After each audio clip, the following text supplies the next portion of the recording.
अखिल भारतीय जायसवाल सर्ववर्गीय महासभा का राष्ट्रीय अधिवेशन रविवार 17 नवंबर को अहमदाबाद में भव्य आयोजन के साथ संपन्न हुआ। इस अवसर पर महासभा के संरक्षक एवं नागदा के गौरव पूर्व नगरपालिका अध्यक्ष बालेश्वर दयाल जायसवाल ने महासभा के नवे अध्यक्ष के रूप में मदन लाल जायसवाल को शपथ दिलाई। कार्यक्रम में सभी अतिथियों को गरिमापूर्ण मंच पर विराजित किया गया। अधिवेशन के दौरान समाज के युवक युवतियों के लिए परिचय सम्मेलन का आयोजन भी किया गया, जिसमें बड़ी संख्या में समाजजनों ने भाग लिया। कार्यक्रम में देश भर के हजारों स्वजाति बंधु उपस्थित हुए, जिन्होंने समाज के इस गौरवमयी आयोजन में अपने सहभागिता दर्ज की। कार्यक्रम को संबोधित करते हुए महासभा के मुख्य संरक्षक बालेश्वर दयाल जायसवाल ने महासभा के गठन के इतिहास पर प्रकाश डाला। उन्होंने बताया कि समाज के उत्थान और विकास के लिए वर्ष 1984 में दिल्ली में एक विशेष सम्मेलन बुलाकर उनके द्वारा महासभा की नींव रखी गई थी। पहले अध्यक्ष के रूप में जीतलाल जायसवाल हैदराबाद को मनोनीत किया गया तथा उसके बाद धीरज लाल जायसवाल बड़ौदा को अध्यक्ष बनाया गया। तीसरे अध्यक्ष के रूप में बसंत लाल साहू नागपुर मनोनीत किए गए। श्री जायसवाल ने कहा कि वह स्वयं 6 वर्ष तक महासभा के अध्यक्ष पद पर रहे तथा पश्चात सांसद मदन लाल जायसवाल पिपलिया वाले अध्यक्ष बने। तत्पश्चात बद्री बाबू जायसवाल पन्नालाल जायसवाल अहमदाबाद अध्यक्ष रहे। आज नवे अध्यक्ष के रूप में मदन लाल जायसवाल को अध्यक्ष का दायित्व सौंपा है। श्री जायसवाल ने कहा कि भाई मदन जायसवाल में कार्य करने की जो ऊर्जा और ललक है, उसके आधार पर समाज उत्थान एवं विकास के लिए वे कार्य करेंगे। समाज के जो गरीब व सर्वहारा वर्ग के लोग हैं, उनको हम समाज की गतिविधियों में शामिल करेंगे तथा उनके दुख दर्द में हम भागीदार बनकर 10 करोड़ से अधिक हमारे स्वजाति बंधु निवास करते हैं, उनके बेहतर भविष्य के लिए निरंतर कार्य करते रहेंगे। अपने दायित्वों का निर्वहन करते हुए भाई मदन लाल जायसवाल को उनके राष्ट्रीय अध्यक्ष के पद की शपथ दिला रहा हूँ। मैं मदन लाल प्रभाती लाल जायसवाल अपने कुल देवता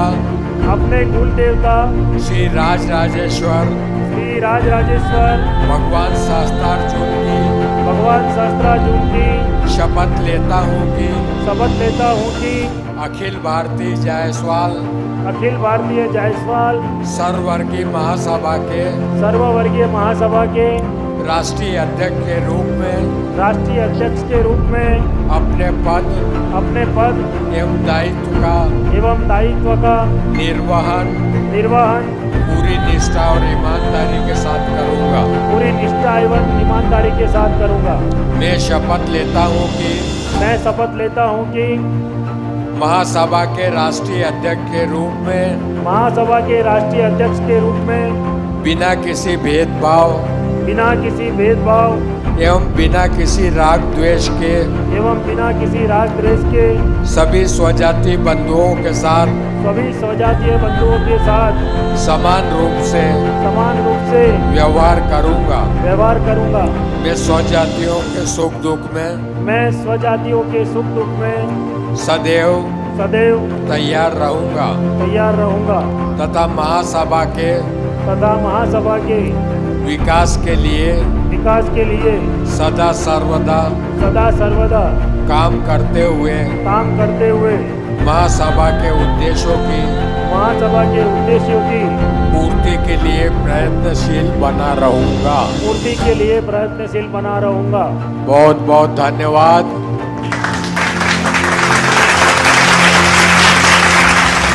एक बार जोरदार तालियों से गलाके की चोट पे हार्दिक अभिनंदन करते हुए हमारे मदन जी भाई साहब का, जो आज के इस ऐतिहासिक पल में हम सब साक्षी बन रहे हैं। आज उनका राज तिलक हम करते हुए सब साक्षी बन रहे हैं। ये अद्भुत पल, ये गौरव के क्षण हम सबको सालों साल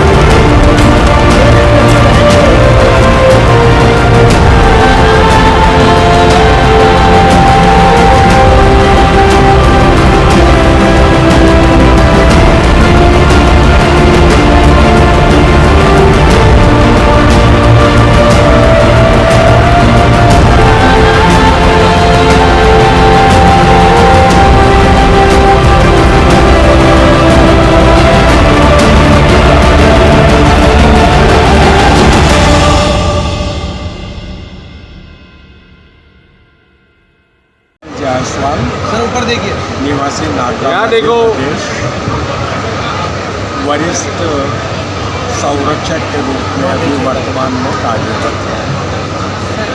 मैं अपने विचारों की अभिव्यक्ति आप लोगों के सामने प्रस्तुत करूं, उसके पूर्व प्रिंट मीडिया और इलेक्ट्रॉनिक मीडिया के सभी साथियों का हृदय से स्वागत करता हूँ, वंदन करता हूँ, अभिनंदन करता हूँ।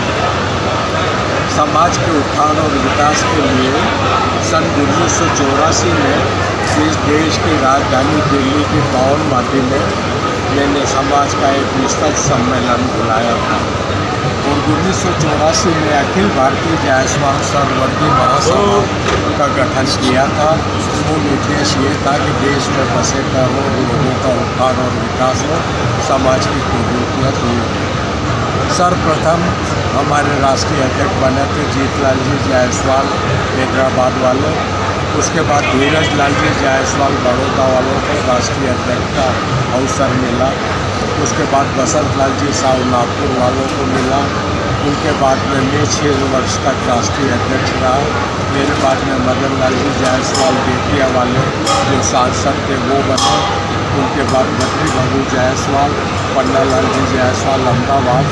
और आज हमारा सौभाग्य है कि 9वें राष्ट्रीय अध्यक्ष के रूप में हम भाई मदन जायसवाल को राष्ट्रीय अध्यक्ष बनकर अखिल भारतीय जायसवाल महासभा का दायित्व सौंपते हैं।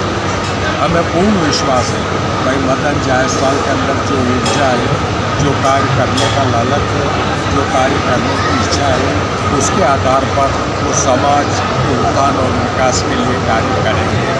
हमारा मूल उद्देश्य महासभा के माध्यम से एक ही है कि महासभा के अंदर समाज के जो गरीब और सर्वहारा परिवार के लोग हैं उनको हम समाज की दिन बढ़ा।